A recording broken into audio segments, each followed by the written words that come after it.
3:10 দিকে আমি সংবাদ পাই পান্থেপাড়া উচ্চ বিদ্যালয়ে একটা অগ্নিকাণ্ড হয়েছে।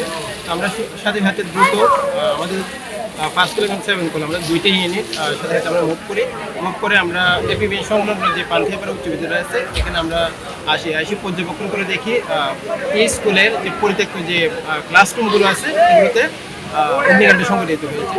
তো আমরা সাথে সাথে আমাদের 5 কল দিয়ে আমরা ফার্স্ট অ্যাটাক করি।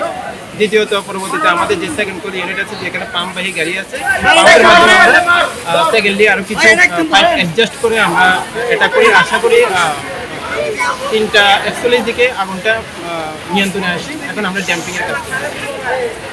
আর আগুনের ক্ষয়ক্ষতির পরিমাণ এখনও জানা যায়নি, এটা তদন্ত সাপেক্ষে জানা যাবে। আগুনের কোনো জানার মতো কোনো আহত নিহত নাই এবং ক্ষতিটাও আমরা তদন্ত সাপেক্ষে জানবো এবং তার সাথে সাথে কী কারণে আগুনটা সংঘটিত হয়েছে এই জিনিসটা আমরা তদন্ত সাপেক্ষে পরবর্তী। কি বুঝলেন ভাই? অনলি যেটাই চাই।